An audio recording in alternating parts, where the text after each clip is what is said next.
On the night of February 22nd, 2025, a woman was shot in a motel parking lot in southwest Memphis. Surveillance video showed an individual in a black hooded coat approach a parked SUV, walk directly to the passenger side, and fire 3 shots into the vehicle. The shooter then shouted a statement, "I told you, be ****H," before fleeing the scene on foot. The victim was identified as 29-year-old Terica Tabor. She was transported to Regional 1 Medical Center and later pronounced dead. At the time of the shooting, she was seated in the vehicle with her sister and boyfriend. No weapon was recovered from the victim, and no physical altercation took place prior to the gunfire. Investigators from the Memphis Police Department reviewed surveillance footage, conducted witness interviews, and issued a warrant for a suspect identified as Jenna Bradley. A photo lineup confirmed the identification. The warrant was issued on February 26, 2025. The suspect remained at large for 5 months. On July 15, 2025, U.S. Marshals confirmed that Bradley had surrendered to authorities. She was charged with first-degree murder and aggravated assault. Her bond was set at $90,000. Court proceedings are pending. No motive has been officially released. No public record has confirmed whether the victim and suspect had a personal relationship, prior conflict, or prior threats exchanged. The statement made by the shooter suggests the possibility of a prior warning or dispute. The case remains active. The investigation includes surveillance evidence, eyewitness testimony, and a statement made at the scene. Legal proceedings will determine the outcome. Key questions remain regarding motive, the events leading up to the shooting, and whether the act was planned.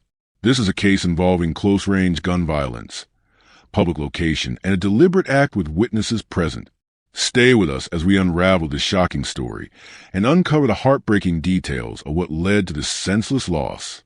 Before we begin, let us know in the comments where you're watching from and what are your thoughts as the story unfolds.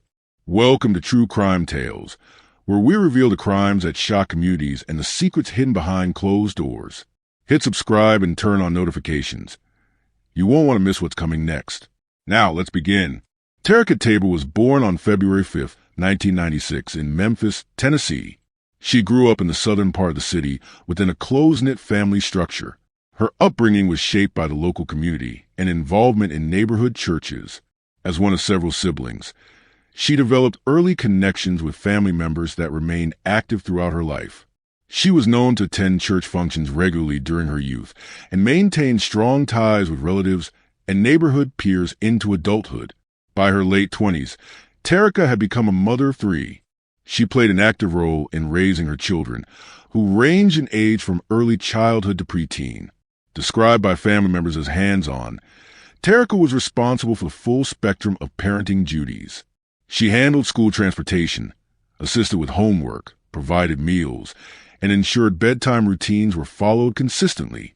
Her ability to maintain stability for her children despite financial and environmental challenges was acknowledged by those closest to her. Professionally, Terica worked in local service jobs.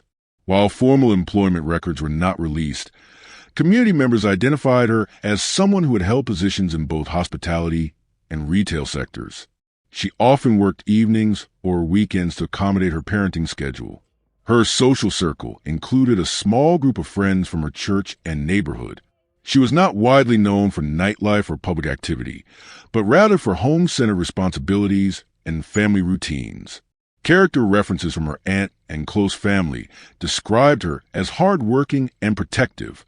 She was regarded as dependable in childcare, responsive in emergencies, and not known for being involved in high-conflict social circles. Statements from family interviews revealed no known gang affiliations, criminal record, or history of violent behavior. Terica's life unfolded in Memphis, a city with a long-standing issue with gun violence, especially in underserved areas like southwest Memphis. By 2025, Shelby County continued to rank among the highest in Tennessee for homicides and aggravated assaults. That year, the Memphis Police Department recorded over 270 homicides, with many incidents taking place in or around low-income neighborhoods. Women of color in Memphis have often been victims of intimate partner violence and interpersonal disputes that escalate to fatal encounters. In many of these cases, warning signs, if present, are not formally addressed by authorities or social services. Underpolicing, combined with insufficient community mental health infrastructure, leaves many domestic tensions unresolved until a crisis occurs. The Starlight Inn where Terica was killed is located along South 3rd Street. The motel has a history of transient guests, low-cost lodging, and reported disturbances. Crime data collected from city records showed frequent police calls to the premises for drug-related incidents, assaults, and suspicious activity. It is unclear why Terica was at the Starlight Inn that night. Based on police reports and witness interviews, she was sitting in her vehicle with her sister and her boyfriend. Investigators noted that she may have been there to meet someone, attend a private gathering, or stop briefly while traveling from another location. The reason for the visit has not been publicly confirmed. Speculation circulated on social media, suggesting that there may have been a personal dispute between Terica and the suspect, Jenna Bradley. Posts referencing past arguments or conflicts were shared by individuals familiar with both women, but none of the content was officially verified.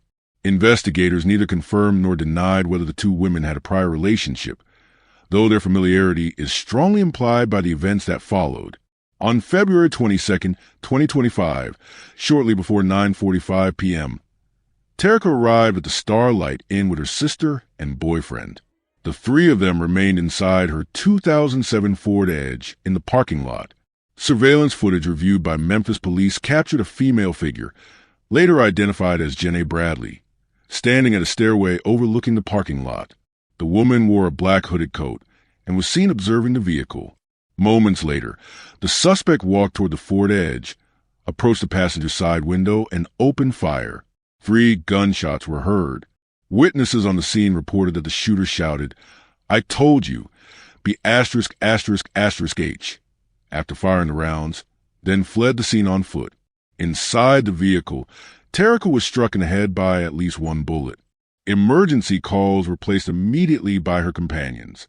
The 911 dispatcher received reports of an active shooting and a woman with a critical head injury. Emergency medical services arrived within minutes and transported Terica to Regional 1 Medical Center. Despite efforts by trauma staff, she was pronounced dead shortly after arrival. Memphis police cordoned off the area around the Ford Edge. Shell casings were recovered from the ground near the passenger side of the vehicle. Officers performed a trajectory analysis and inspected the vehicle for damage consistent with close-range shooting. The glass on the passenger window was shattered inward, indicating that the shots came from a few feet away. Surveillance footage from the motel's cameras provided visual confirmation of the shooter's path and approximate appearance. Investigators immediately reviewed the footage to determine entry and exit points. Based on descriptions and witness interviews, the suspect was believed to be known to the victim. Terica's sister and boyfriend, who were both in the car at the time of the shooting, were questioned by detectives. Terica's sister provided a positive identification of the shooter, naming her as Jenna Bradley, a woman known to the family. The identification was later confirmed using a standard 6-photo lineup administered by Memphis police. Hotel staff and other guests were also interviewed. Several witnesses corroborated the timeline and confirmed hearing the gunshots and verbal outburst. No other suspects were reported. Police ruled out robbery as a motive. Terica's purse, phone, and personal belongings were still in the vehicle and undisturbed. Detectives developed an early theory that the crime was personal in nature. The deliberate approach, targeted shooting, and spoken words indicated that the attack was premeditated and emotionally driven. The absence of forced entry, theft, or indiscriminate violence supported the theory that Terica was the intended target and that the shooter had a specific grievance. Jenna Bradley was identified by law enforcement as the woman responsible for the shooting death of 29-year-old Terica Tabor on February 22, 2025. At the time of the incident, Bradley was reportedly between the ages of 31 and 32. Law enforcement sources have not publicly disclosed any prior convictions or violent offenses on her record, though the investigation into her background remains open. Questions persist regarding her relationship with the victim. Unconfirmed reports from local sources and public speculation point to a possible connection between the two, ranging from a prior acquaintance to a potential dispute over a shared partner. Authorities have not verified the nature of their relationship. Following the shooting, Bradley was observed on surveillance video fleeing the scene. Witnesses described a woman wearing a black hooded coat who approached the passenger side of Terica's parked vehicle and fired 3 shots at close range. The shooter shouted a verbal threat, "I told you, be ****H," before fleeing on foot. No arrest was made that night. Over the next 4 days, detectives reviewed surveillance footage and conducted interviews with the victim's sister, who had been inside the vehicle at the time of the shooting. She later identified Bradley in a photo lineup. On February 26, 2025, the Memphis Police Department obtained a warrant for Bradley's arrest on charges of first-degree murder and aggravated assault. However, by that time, Bradley had already left the area. Her location was unknown. Following the issuance of the warrant, Memphis police were unable to locate Bradley. As leads began to stall, the case was escalated and transferred to the U.S. Marshal Service. She was classified as a fugitive. Investigators contacted known associates and family members in an effort to determine her location. It remains unclear whether any of those individuals assisted in harboring her or obstructed the investigation. No charges have been filed against third parties as of this writing. The marshals initiated a multi-state manhunt, treating the case as a high-priority fugitive recovery. Despite their efforts, there were no public updates or sightings for several months. Investigators suspected Bradley may have remained in Tennessee or fled to neighboring states. Law enforcement sources considered a possibility that she was utilizing burner phones or changing locations frequently to avoid digital detection. There was also consideration given to whether she may have used false identities or had outside help in evading capture. During the 5 months following the murder, Jenna Bradley remained a wanted fugitive. The lack of public movement led to increased scrutiny from the local community and concern from Terica Tabor's family, who continued to press authorities for accountability. Law enforcement continued their efforts using several strategies. This included cell tower triangulation, monitoring social media activity, reviewing financial records, and cross-referencing travel databases. However, Bradley's digital footprint was minimal, suggesting purposeful avoidance. On July 15, 2025, after nearly 5 months on the run, Bradley surrendered to authorities. Investigators reportedly established contact with her through intermediaries and persuaded her to turn herself in. The specific terms under which she surrendered, whether legal counsel was involved or she negotiated any conditions, have not been made public. Bradley's surrender took place at an undisclosed location. According to reports, she was taken into custody without incident. No public statement was released by her or her legal representatives. Following her arrest, she was charged with first-degree murder and aggravated assault. A bond hearing was held shortly after her arrest.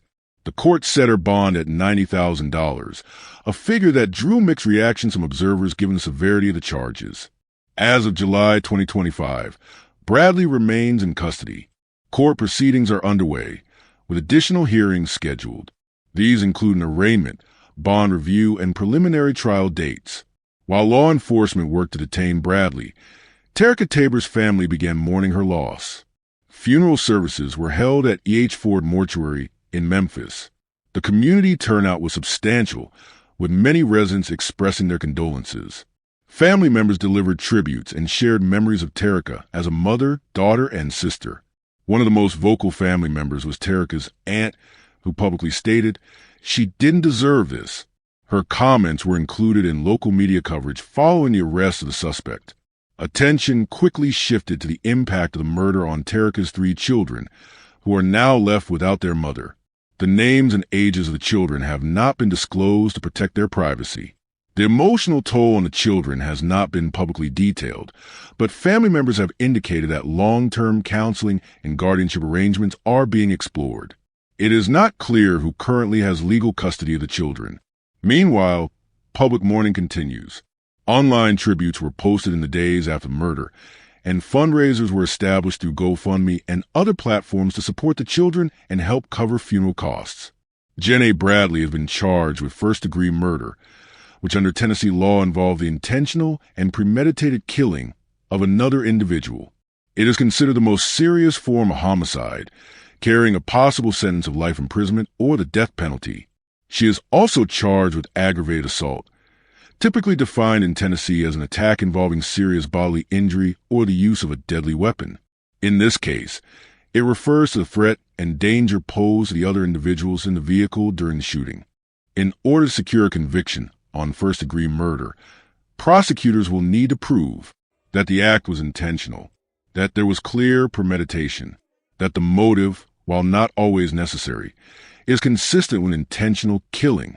Evidence collected includes video surveillance of the shooting from a motel, eyewitness identification from Terica's sister, forensic analysis of ballistic evidence recovered from the crime scene, possible gunshot residue on items recovered from the suspect. The defense's strategy is not yet known, but several possibilities are expected. A claim of self-defense, denial of intent to kill, arguing a lesser charge, questioning the accuracy of eyewitness identification. Legal experts following the case have speculated that the defense may explore psychological factors or contest the premeditation component of the charge. No public statement has been made by Bradley or her attorney. The trial is expected to proceed through jury selection, which can be extensive given the public attention the case has received. Media presence is anticipated at each phase. It remains unknown whether the case will end in a negotiated plea or proceed to a full jury trial.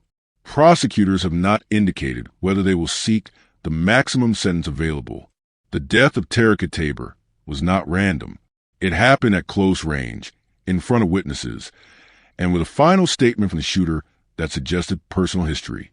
When 31-year-old Jenna Bradley approached the vehicle and fired 3 rounds into the passenger side of the Ford Edge, she didn't flee in silence. Instead, she shouted a phrase that has haunted the investigation ever since. "I told you, be asterisk, asterisk, asterisk, H." The phrase implies warning.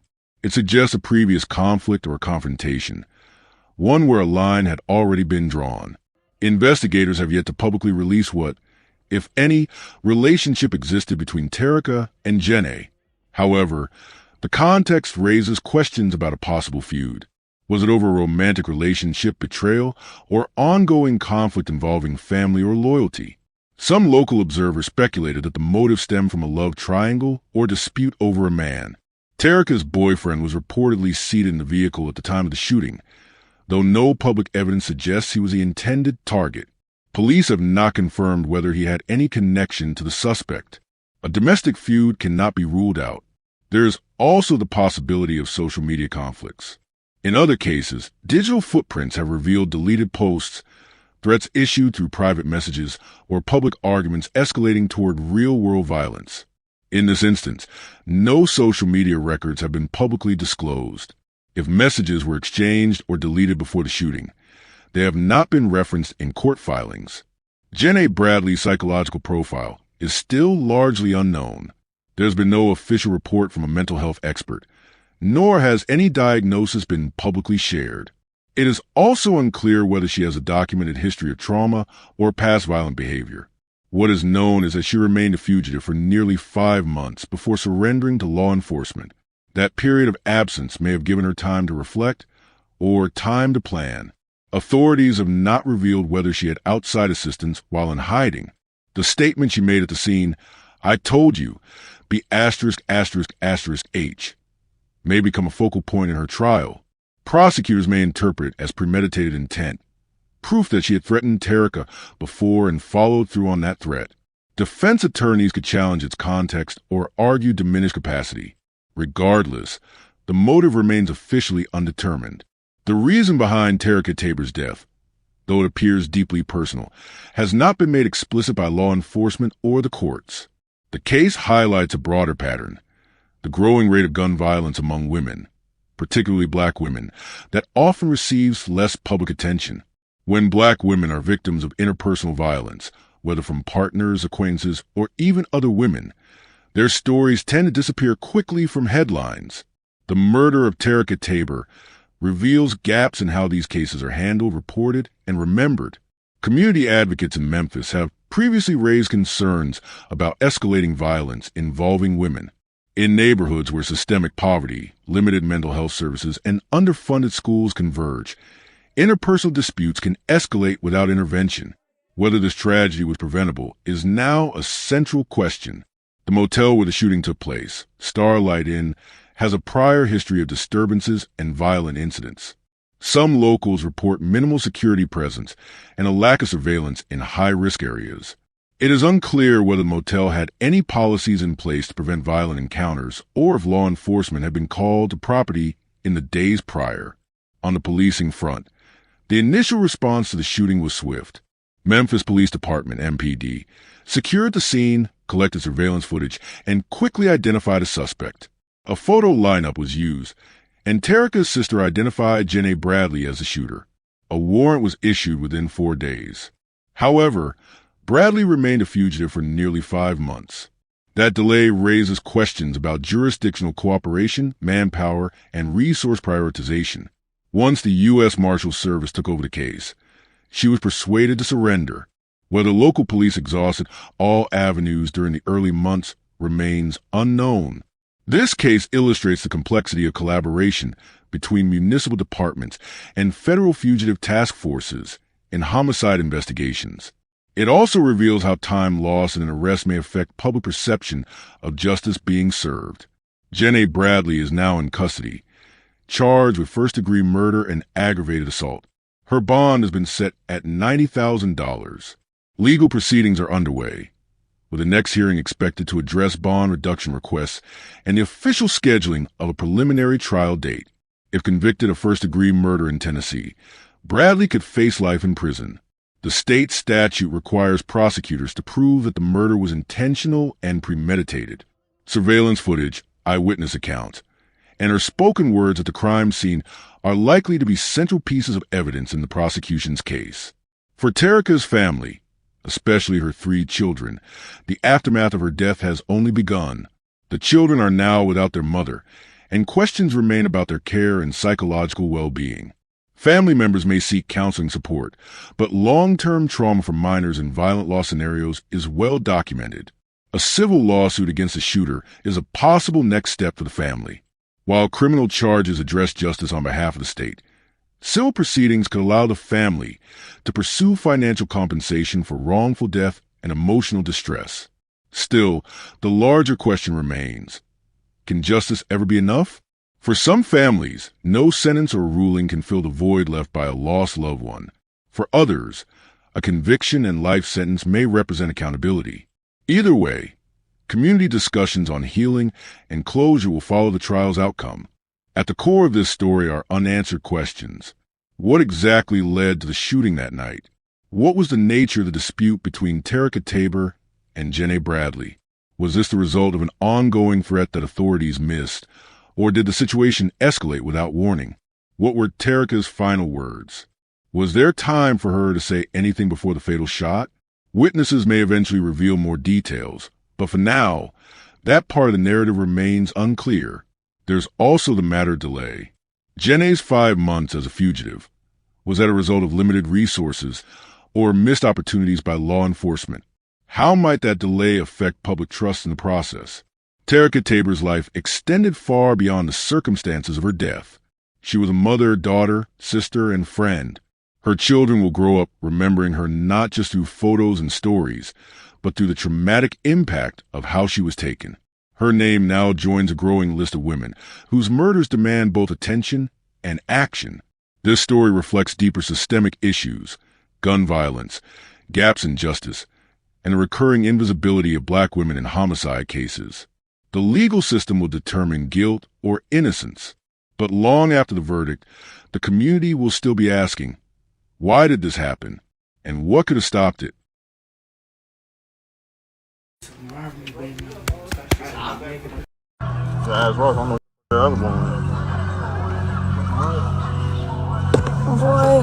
On the morning of February 27th, 2024, at approximately 8 a.m., 17-year-old Kamari Childress arrived for her shift at the CVS pharmacy on William Street in Cape Girardeau, Missouri. Surveillance footage shows her pulling into the parking lot and stepping out her car. Parked nearby was a red 4-door vehicle. Inside were 3 individuals. One of them was her ex-boyfriend, 20-year-old Trey Marion Jones. Moments later, the footage captures a verbal exchange. Kamari attempted to leave.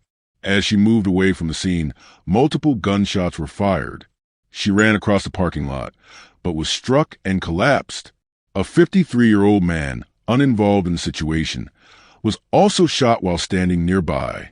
Police responded quickly. The area was secured. Investigators recovered shell casings, surveillance recordings, and eyewitness accounts. The red vehicle fled, but was later traced. Within days, 3 suspects were arrested.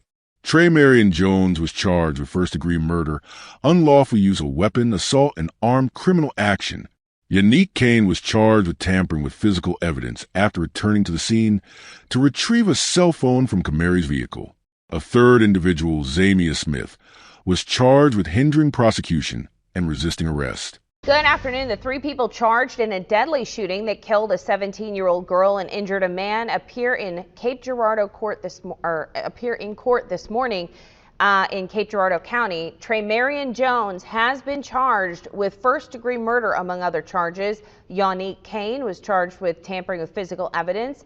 Jameis Smith was charged with hindering prosecution and resisting a lawful stop. All 3 being held without bond. Now, they appeared in court at 10:30 this morning for their arraignments. We do have a crew in the courtroom, so look for more about what happened in the proceeding later on Heartland News. But that shooting took the life of this woman, 17-year-old Kimari Childress, who was working as a pharmacy tech at CVS when the shooting happened.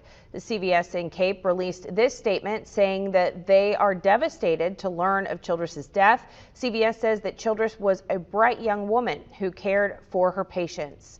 The company says that they have been in touch with the family and their thoughts and prayers are with them at this time. Digital forensic analysis revealed deleted messages, screenshots, and location data. Evidence showed that Jones had been monitoring Kamari's social media activity in the days prior to the shooting. Investigators identified a pattern of digital surveillance, possessive behavior, and threats. Kamari had recently posted about a new relationship. There were no prior police reports or restraining orders. Jones now awaits trial. Prosecutors are expected to present video footage, digital communications, and witness testimony to argue premeditation. The defense may claim emotional distress. Stay with us as we unravel this shocking story and uncover the heartbreaking details of what led to this senseless loss. Before we begin, let us know in the comments, where are you watching from? And what are your thoughts as the story unfolds? Welcome to True Crime Tales, where we reveal the crimes that shock communities and the secrets hidden behind closed doors. Hit subscribe and turn on notifications. You won't want to miss what's coming next. Now, let's begin. Kamari Childress was born and raised in Cape Girardeau, Missouri, a small city along the Mississippi River. She lived with her mother and younger siblings in a residential neighborhood not far from schools, retail centers, and local community hubs. Her family described their living arrangement as close-knit. Kamari took on a leadership role at home, often helping her mother care for her younger siblings. As a child, Kamari was involved in local youth programs and after-school activities. She was active in church functions and attended Sunday services regularly with her family. Those who knew her from early childhood describe her as engaged and well-mannered, with a strong sense of responsibility. Teachers noted her consistent attendance and willingness to participate in group activities. From a young age, Kamari displayed an interest in helping others. She volunteered in local food drives and community cleanup efforts. At school, she was known for taking initiative and mentoring younger students. Kamari attended Central Senior High School in Cape Girardeau. Academically, she was considered above average. She expressed particular interest in science and health courses and was enrolled in elective classes that aligned with a career in the medical field. Her teachers identified her as focused and career-oriented, with a long-term goal of entering the healthcare industry. Her friends describe her as determined and goal-driven. On social media, she maintained active accounts where she frequently posted about her daily life, work goals, and personal reflections. Her online presence was expressive and emotionally transparent, ranging from motivational quotes to subtle posts about relationships and trust. By age 16, Kamari was working part-time at a CVS pharmacy on William Street in Cape Girardeau. She had been hired as a pharmacy technician, a rare position for someone her age, through a school-to-work transition program. She was well-liked by co-workers, some of whom mentored her as she adjusted to the responsibilities of handling prescriptions and customer interactions. According to store management, Kamari consistently arrived on time and was trusted with high-responsibility tasks. Kamari had a close circle of friends, mostly peers from school and work. These friends describe her as someone they could trust with personal matters. She was often the first person others turned to during conflict or emotional distress. According to classmates and co-workers, Kamari was generally upbeat, but they noticed a gradual shift in her demeanor in the weeks leading up to her death. Her romantic history was limited, but included a serious relationship with Trey Marion Jones, a 20-year-old male from the same community. Their relationship began while Kamari was still in high school. Friends reported that the relationship was initially affectionate, but later became emotionally volatile. In the weeks leading up to her death, Kamari's social media tone shifted. Posts became more cryptic, featuring references to betrayal, pressure, and emotional strain. Friends reported a visible change in her mental state. She was more withdrawn, cautious, and at times appeared anxious at work. At the time of the incident, Trey Marion Jones was 20 years old. He was a local resident with previous contact with law enforcement, though public records are limited in scope. He did not attend the same high school as Kamari, but was known within her social circle. How they initially met is unclear, but their relationship began several months prior to the murder. Multiple accounts from Kamari's friends suggest that Jones exerted emotional control during their relationship. He would reportedly demand access to her phone, interrogate her about other male friends, and question her whereabouts. Friends also recall instances where he showed up uninvited to her workplace or outside her home. There were rumors of verbal altercations between them, though no official restraining order or police report had been filed by Kamari. Friends suspected the relationship had a power imbalance. Jones was older, and according to them, he had a reputation for being controlling and jealous. The timeline of their breakup is estimated to have occurred in late January 2024, about 1 month before the fatal shooting. After the breakup, Kamari began posting more confidently on social media, quotes about freedom, strength, and moving forward. Some posts included subtle romantic innuendos, suggesting she was involved with someone new. Screenshots later recovered by investigators showed confrontational messages from Jones. In one exchange, he demanded to know who she had been with. Friends stated that he confronted her at least once in person, allegedly outside the CVS where she worked, causing her to feel watched. Mutual friends grew concerned and warned Kamari to be cautious. One friend reportedly advised her not to post about her personal life publicly, citing Jones's behavior. Despite this, Kamari continued sharing updates, perhaps unaware of the potential danger. In the 2 weeks before the incident, Kamari's posts became increasingly layered with hidden meaning. While some were celebratory, indicating new beginnings, others included subtle language suggesting stress or unease. Phrases like, "tired of looking over my shoulder," and "people will watch you just to see you fall" were posted and shared. There were also suggestive photos and captions referencing a new romantic interest. None of the posts explicitly mentioned Jones, but peers believe he was following her content closely. Investigators later determined that Jones had access to her stories and had sent messages in reaction to them.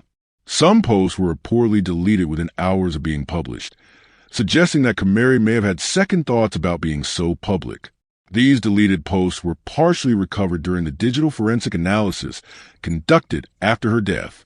On the morning of Tuesday, February 27, 2024, 17-year-old Kamari Childress began her usual routine in Cape Girardeau, Missouri. She prepared for work as a pharmacy technician at the CVS pharmacy located on William Street. According to phone location data and corroborated by surveillance footage, she left her home and drove directly to the store. At approximately 7:55 a.m., a red Dodge Avenger began circling the parking lot of the CVS. The vehicle was later identified by investigators as being operated by Trey Marion Jones, Kamari's ex-boyfriend. Video evidence shows the car arriving before Kamari. Inside were at least 3 individuals, Jones, Yannick Kane, and Zamia Smith. At 8:01 a.m., Kamari arrived at her own vehicle and parked near the pharmacy entrance. She exited her car at 8:03 a.m. and began walking toward the building. This moment marks the beginning of a fatal encounter recorded from multiple surveillance angles.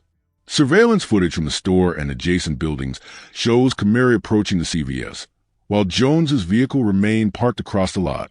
At 8:04 a.m., Jones and at least one other occupant of the red vehicle exited the car and approached her. A verbal confrontation ensued. Witnesses later described a heated exchange.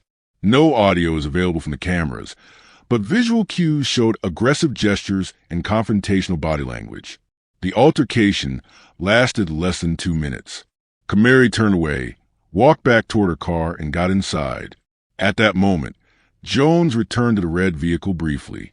Then, at approximately 8:06 a.m., he emerged once more, this time armed with a handgun. Video footage shows Jones raising the firearm in Kamari's direction as she was reversing her vehicle. Kamari abruptly exited her car and attempted to flee on foot through the parking lot toward the side of the building. Jones discharged multiple rounds. The surveillance shows Kamari being struck mid-run. She collapsed near the edge of the property. Witnesses described the sound of gunfire followed by screams and people taking cover. A secondary victim, a 53-year-old male construction worker who had been working nearby, was also hit by a stray bullet. He was struck in the hip while walking toward the store and fell to the ground. Jones returned to the red vehicle, which then fled the scene at high speed. The exact number of shots fired was later confirmed to be at least 5, based on shell casings recovered on scene. At 8:07 a.m., multiple 911 calls were placed by CVS employees, nearby pedestrians, and drivers. First responders arrived within minutes and secured the area. Emergency medical personnel assessed both victims. Kamari Childress was pronounced dead at the scene from a gunshot wound to the upper body. The 53-year-old man was transported to a nearby hospital with non-life-threatening injuries. Law enforcement cordoned off the parking lot and began immediate evidence collection. CVS was closed for the remainder of the day, with police interviewing all available witnesses. Authorities obtained surveillance video from multiple angles, including cameras mounted on the CVS storefront, interior cameras facing the parking lot, and neighboring buildings. The footage clearly documented the red Dodge Avenger entering the lot before Kamari. The confrontation between Jones and Kamari, Jones drawing a firearm and shooting as Kamari fled. The red vehicle fleeing the scene after the shooting. Investigators were able to identify the license plate and visually confirm the identities of the occupants through video stills. Crime scene investigators recovered 5 9mm shell casings near the location where Jones had fired. These casings were consistent with a semi-automatic handgun. A blood trail marked Kamari's attempted flight from the scene. Blood pattern analysis confirmed she had been struck while running. A firearm matching the type used in the shooting was later recovered from a residence connected to Jones. Fingerprint and gunshot residue tests were conducted. Jones's fingerprints were also found inside the red vehicle, which was located and impounded by authorities within 48 hours. Cell phone records obtained through warrants showed communications between Kamari and Jones in the days prior to the shooting. Deleted text messages, retrieved from cloud backups, revealed threats and hostile exchanges. Phone tower pings placed Jones near the CVS in the early morning hours. Kane and Smith's phones also pinged in the same vicinity. Social media activity, including posts made by Kamari about her new relationship, were reviewed by police. Investigators believe these posts may have contributed to the escalation. Jones's own online activity included several cryptic or emotionally charged posts in the days leading up to murder. Following the shooting, Kane was captured on surveillance video returning to the crime scene after police had secured the area. At approximately 9:15 a.m., she was seen retrieving a cell phone from the driver's side of Kamari's vehicle. Investigators allege this act constituted tampering with physical evidence. Kane was arrested days later and charged accordingly. During interviews, she declined to provide a motive, but prosecutors believe the action was an attempt to remove incriminating evidence linked to Jones. Kane later entered a guilty plea and was sentenced to 15 years in prison, 11 years for tamper with evidence, plus 4 additional years for probation violations on a separate case. Smith, identified as a third person in the red vehicle, attempted to evade arrest by fleeing during a police pursuit. He was apprehended and charged with hindering prosecution and resisting arrest. His role in the shooting was evaluated based on witness statements and video analysis. While there is no evidence that he discharged a weapon, authorities believe he was aware of the plan and knowingly assisted Jones before and after the shooting. Smith later accepted a plea deal. He was sentenced to 4 years in prison with credit for time served.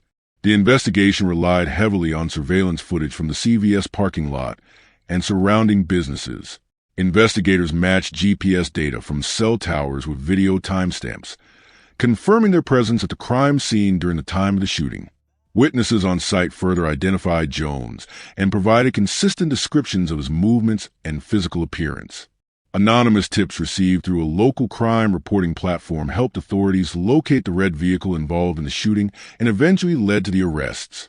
Trey Marion Jones was arrested and charged with multiple serious offenses. First-degree murder for the shooting death of Kamari Childress, 3 counts of armed criminal action, unlawful use of a weapon, first-degree assault in connection with the wounding of a second victim, a 53-year-old man caught in the crossfire, resisting arrest during his apprehension.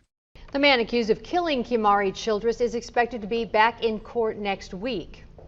A counsel status hearing for 20-year-old Trey Marion Jones is scheduled for Thursday, March 7th. He made his first court appearance before a judge on Thursday, where he waived his right to a formal arraignment. Jones is charged with first-degree murder and 6 other felonies. He has pleaded not guilty.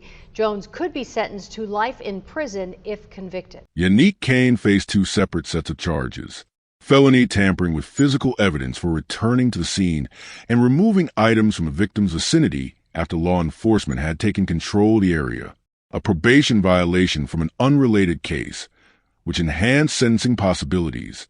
Zamia Smith was charged with hindering prosecution for allegedly helping Jones evade police immediately following the shooting, resisting arrest when approached by law enforcement.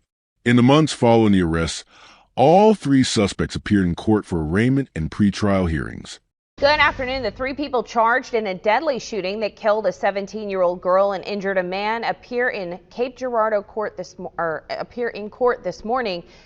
In Cape Girardeau County. Trey Marion Jones has been charged with first-degree murder, among other charges. Yannick Kane was charged with tampering with physical evidence. Jameis Smith was charged with hindering prosecution and resisting a lawful stop, all 3 being held without bond. Now, they appeared in court at 10:30 this morning for their arraignments. We do have a crew in the courtroom, so look for more about what happened in the proceeding later on Heartland News. But that shooting took the life of this woman, 17-year-old Kamari Childress, who was working as a pharmacy tech at CVS when the shooting happened. The CVS in Cape released this statement saying that they are devastated to learn of Childress's death. CVS says that Childress was a bright young woman who cared for her patients. The company says that they have been in touch with the family and their thoughts and prayers are with them at this time. Trey Marion Jones entered a plea of not guilty to all charges at his initial appearance. The court denied bail due to severity of the crime and the risk of flight. Legal debate ensued regarding Jones's representation. Initially assigned a public defender, his legal team later shifted towards seeking private counsel. The court granted continuances to accommodate changes in legal representation. Jones's defense team filed motions to suppress the CVS surveillance footage, arguing it had been obtained without proper chain of custody documentation. Prosecutors countered with time-stamped metadata and technician affidavits, proving the footage's authenticity and relevance. The suppression hearing was held over 2 days, and the court ruled that the video evidence was admissible for trial. Yannick Kane appeared in court and accepted a plea deal before going to trial.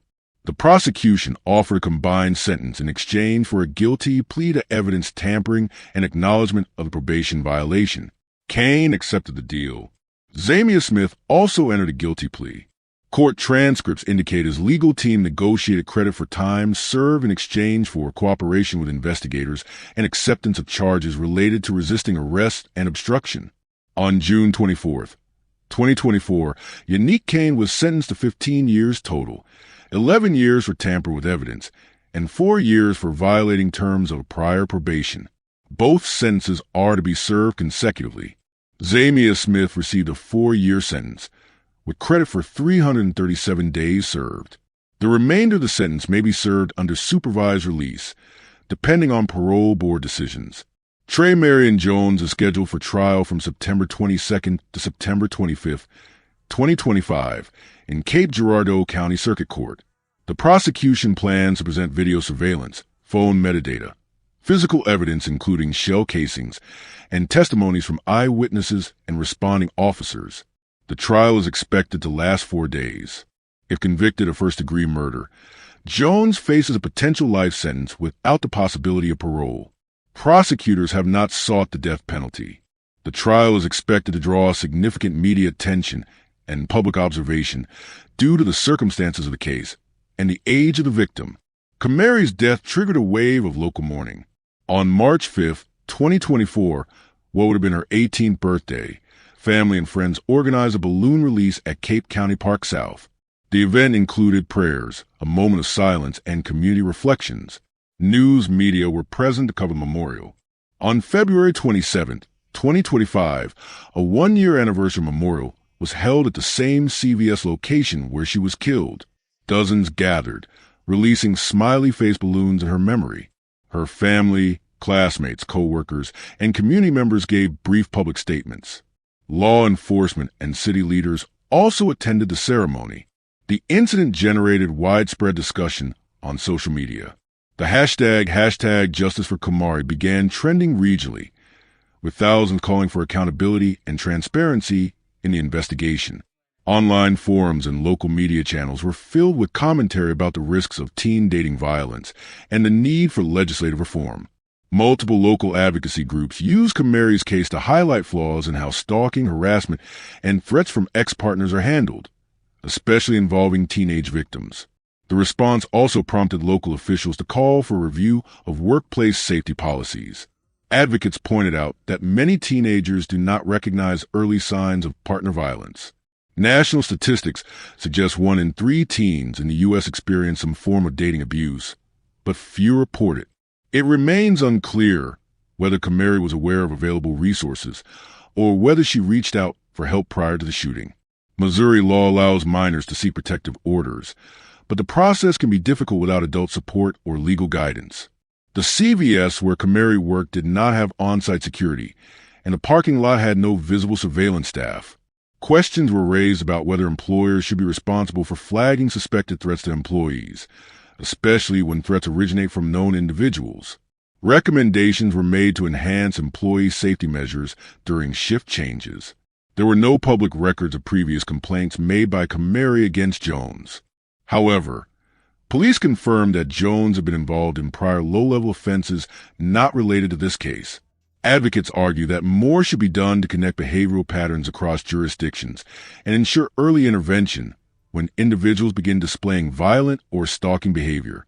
The murder of Kamari Childress raises serious questions about prevention and early intervention in cases of teen dating violence. Several warning signs were reportedly present in the weeks leading up to her death. According to statements obtained during the investigation, multiple friends noticed a visible change in Kamari's demeanor after she ended her relationship with Trey Marion Jones. These included increased anxiety, emotional withdrawal, and comments suggesting she felt she was being watched or followed. She reportedly told a co-worker she was uncomfortable with how her ex-boyfriend was always nearby or showing up without notice. School officials and faculty who were later questioned stated that while no formal complaint had been filed, Kamari had requested to be seated away from a certain group of students during lunch periods. Friends stated that she began asking for rides more often, even when she had her own transportation, which may have been a subtle effort to avoid being followed. One close friend claimed she had once considered filing a report but decided against it because she didn't think anyone would take it seriously. These overlooked or unreported red flags underscore the failure to assess risk in teen relationships. A structured safety assessment could have helped identify escalating threats. If earlier action had been taken, whether by families, school counselors, or law enforcement, the outcome might have been different. Social media played a significant role in escalating tensions. After the breakup, Kamari reportedly posted multiple times about a fresh start and hinted at a new relationship. While her post did not name Jones directly, he interpreted them as targeted or provocative. Investigators later recovered messages from Jones's social accounts that suggest obsessive behavior. These included frequent monitoring of Kamari's stories and posts, late-night messages sent to mutual friends about her activities, and screenshots of her comments and likes on others' pages. The frequency and tone of Jones's activity on platforms like Instagram and Snapchat indicated fixation. He allegedly created secondary accounts to view her content after being blocked. In a series of recovered private messages sent days before the murder, Jones expressed feeling disrespected and that she was playing games online. One message read, "She think this funny. Watch what happens." Authorities determined that several social posts, especially those showing Kamari in public with others, may have been perceived by Jones as taunts or indirect provocation. However, there was no evidence that Kamari intentionally provoked Jones or expected retaliation. She did not report these messages, nor did she appear to recognize them as a sign of imminent threat. This reflects a broader trend in digital age violence, where social media becomes both a window and a weapon. Platforms amplify emotional reactions, blur boundaries between private and public life, and often leave victims more vulnerable to real-world harm. Kamari's case also highlights the silence that often surrounds teen dating violence. Despite displaying behavioral changes and communicating concerns to peers, there is no record that she reported Jones to school administrators, police, or even her family in a formal way. Experts reviewing the case point to a common pattern. Teens tend to minimize threats in early relationships, internalize blame, or fear retaliation. Many simply do not have the tools or language to describe emotional abuse or stalking. Cape Girardeau School officials stated there was no specific training provided on relationship red flags, either to students or faculty, prior to this incident. While general bullying prevention programs were in place, they did not address romantic dynamics. After Kamari's death, administrators acknowledged the gap and expressed plans to introduce awareness campaigns targeting early signs of possessive behavior and digital harassment. The reluctance to speak out, paired with a lack of institutional awareness, can allow dangerous patterns to escalate unchecked. Education and early intervention are essential, not just through law enforcement, but via community, school, and family involvement. As of the latest update, Trey Marion Jones is awaiting trial for first-degree murder and multiple related charges.